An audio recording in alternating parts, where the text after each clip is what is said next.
suatu desa, suatu wilayah, suatu kota, suatu tempat, suatu provinsi, suatu negara yang di dalamnya ada Rasulullah Shallallahu Alaihi Wasallam. Ayat ini turun sebagai jaminan bahwa Makkah dan Madinah dijamin tidak akan pernah diazab oleh Allah Subhanahu wa Ta'ala karena ada Rasulullah di dalamnya. Jadi ketika suatu tempat itu ada Rasulullah atau didatangi Rasulullah, maka azab tidak akan pernah turun kepada suatu tempat tersebut. Ini janji Allah Subhanahu wa Ta'ala. Wa ma kana Allahu yu'adzibahum wa anta fihim. Allah tidak akan mengazab suatu kaum, suatu tempat, suatu wilayah jika ada Rasulullah di dalamnya. Oleh karena itu di sini pentingnya perayaan Maulid Nabi Muhammad SAW. Karena ketika Maulid Nabi Muhammad SAW, kita berarti mengundang Rasulullah SAW untuk datang ke masjid ini dan secara umum untuk datang ke kelurahan ini, kelurahan Manggar ini. Sehingga dengan itu maka Allah menjamin bahwa kelurahan Manggar tidak akan pernah mendapatkan azab dari Allah Subhanahu wa Ta'ala. Ini janji dari Allah Subhanahu wa Ta'ala di dalam Al-Quran. Ketika Rasulullah pernah hadir di suatu tempat, maka Allah tidak akan memberikan azab di tempat itu jika Rasulullah selalu hadir. Nah, yang dilakukan kita pada hari ini adalah menghadirkan Rasulullah SAW. Yang mulia, yang penting di kehadiran pada acara hari ini bukan saya, bukan Bu Lurah, bukan siapa-siapa, tapi Rasulullah SAW. Tentu yang dimaksud oleh Al-Quran tadi bukan hanya kehadiran fisik Rasulullah SAW.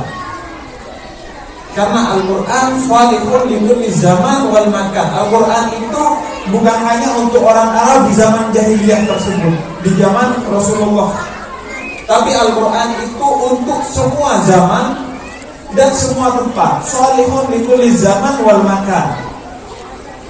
Oleh karena itu kemudian kita bertanya-tanya, bagaimana kemudian yang dimaksud dengan adanya Rasul, hadirnya Rasul di suatu tempat ketika Rasulnya telah wafat di Madinah? Maka kemudian yang dimaksud kehadiran Rasul bukan hanya kehadiran fisik Rasulullah SAW,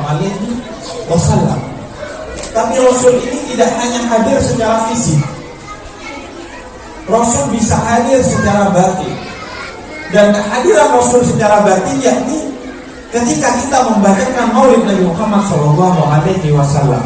Oleh karena itu ketika Maulid Nabi Muhammad SAW, kemudian ketika mahallul qiyam kita berdiri. Kenapa kita berdiri? Karena Rasulullah hadir ketika mahallul qiyam. Kita berdiri sebagai penghormatan kepada Rasulullah yang datang ketika mahallul qiyam. Oleh karena itu juga di dalam mahallul qiyam syairnya adalah marhaban marhaban ya Rasulullah, ahlan wa sahlan bika ya Rasulullah. Selamat datang wahai Rasulullah. Karena kenapa? Karena ketika mahallul qiyam Rasulullah hadir secara batin bersama rombongannya, bersama keluarganya, bersama sahabat-sahabatnya dan bersama para aulia, orang-orang soleh, orang-orang wali yang dekat dengan Rasulullah SAW. Sehingga Rasulullah hari ini hadir di tempat ini bersama rombongannya, duduk bersama kita. Secara batin beliau hadir. Dan yang menjamin kehadiran Rasulullah SAW secara batin bersama rombongannya ketika dibacakan Maulid Nabi Muhammad SAW, dan wabil khusus Sibtud Durah Maulid Habsyi yang kita baca ini adalah Sahibul Maulid Al-Habib Ali Habsyi yang mengarang Sibtud Durah Maulid Habsyi. Kata Habib Ali Habsyi, demi Allah tidak ada suatu tempat dibacakan Maulid Nabi Muhammad SAW kecuali Rasulullah hadir di dalamnya.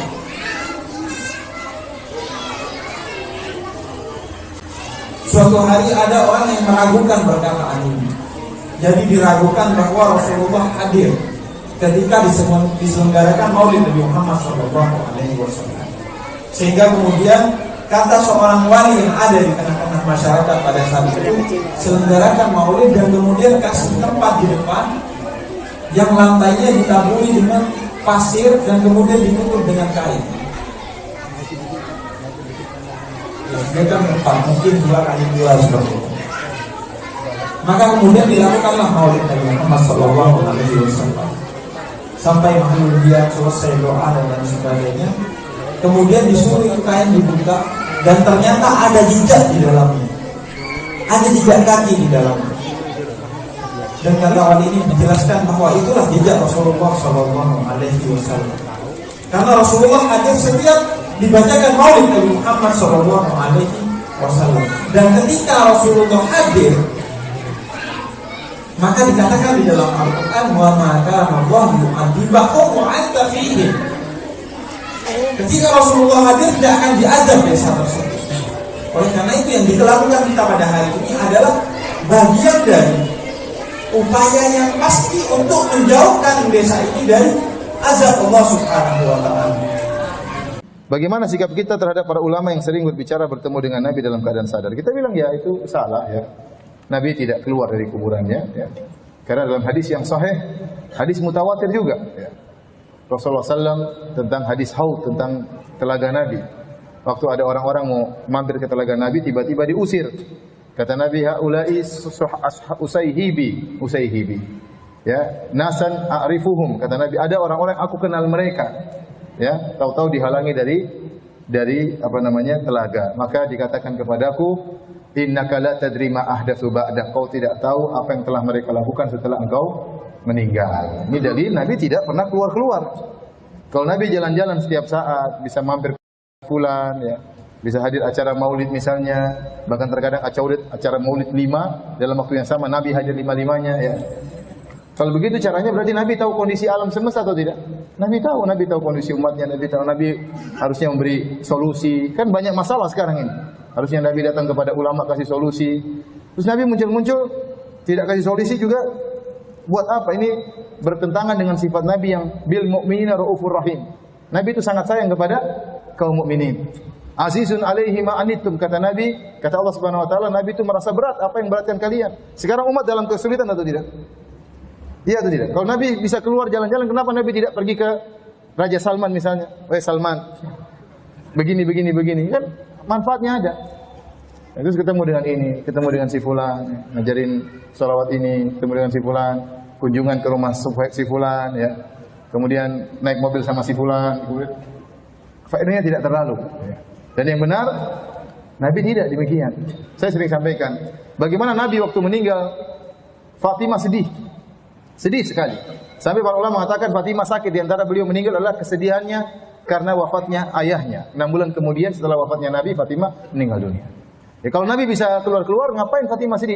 Jangan sedih wahai putriku, saya akan kunjungi kamu tiap hari. Santai aja. Ya. Kalau Nabi bisa keluar, pasti para sahabat ketemu dengan Nabi dalam kondisi sadar.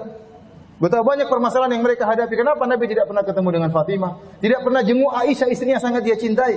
Yang Nabi waktu sakit ingin dirawat oleh Aisyah. Istrinya 9 tidak ada yang dia jenguk. Sahabatnya Abu Bakar, Umar, Utsman, Ali tidak pernah dia jenguk. Imam Syafi'i tidak pernah dia jenguk, Imam Malik tidak pernah dia jenguk, Imam Ahmad tidak pernah dia jenguk, Imam Abu Hanifah tidak pernah dia jenguk. Ente dia jenguk, ente ini siapa? Ente ini siapa? Kok sangat spesial sekali sampai dijenguk-jenguk oleh Nabi, sampai Nabi kuburannya kosong ya. Lagi jenguk ente. Oleh karenanya jangan terlalu percaya sama seperti itu. Sampai dalam suatu kajian saya lihat di YouTube, ada yang sengaja dia lagi ceramah, tiba-tiba dia matanya melotot seakan-akan Nabi sedang lewat. Ya, buat apa seperti ini? Bayangkan ente ustaz, Nabi hadir kajian ente, kira-kira gimana? Gimana ya? Ya orang langsung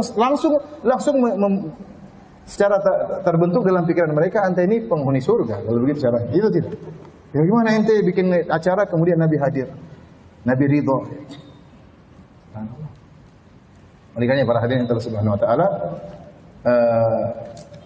jangan terlalu percaya dengan hal seperti itu karena bertentangan dengan hadis-hadis yang sahih, bertentangan dengan